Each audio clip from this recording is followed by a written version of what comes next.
இந்த காந்தாராவோட பயணம், அதில நீங்க கமிட் ஆன விஷயங்கள்லாம் ப்ரீவியஸ் இன்டர்வியூல நான் பார்த்தேன். பட் இதில நான் பர்ட்டிகுலரா கேட்கணும்னு நெனைக்கிறது, அதில நடந்த அந்த ஆக்சிடென்ட் அப்படிங்கிற ஒரு விஷயம். சரி, நான் இருந்தபோது எதுவும் நடக்கல நடக்கல. ஆக்சுவலா.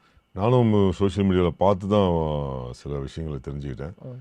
பட்டு பட்டு மிகைப்படுத்தி சில விஷயங்கள் சொல்லப்பட்டிருக்குன்னு தான் நான் நினைக்கிறேன். ம். உண்மையிலேயே ஒரு 2, 3 பேர் தான் காலமாயிருக்காங்கன்னு நான் கேள்விப்பட்டேன் அங்க செட்ல. சரி.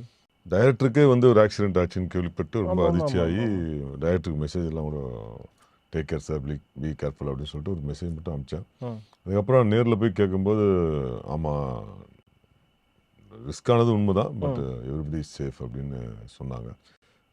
டைரக்டர் கூட வந்து அவ்வளோ விஷயங்கள் நடந்த பிறகு கூட நான் அந்த விஷயம் நடந்து நான் செட்டுக்கு போகும்போது அவங்க ஒய்ஃப் தான் படத்தில் காஸ்டியூம் டிசைனர். ம். ம். ஒய்ஃப் கிட்ட வந்து மாஸ்டர் என்னை வந்து மாஸ்டர் மாஸ்டர் தான் ஆமா. கூப்பிடுவாரு.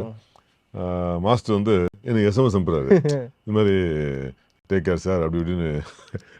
அப்படின்னு அதை கூட சிரிச்சுட்டே தான் வந்து சொல்றாரு. சொல்லுங்க. அவர் வந்து எப்பவுமே ஸ்மைலிங் பேசுவாங்க இருப்பார். எப்பவுமே ம். ம். எப்போ பேசினாலும் ஒரு என்தூசியாசமோட பேசுவார்.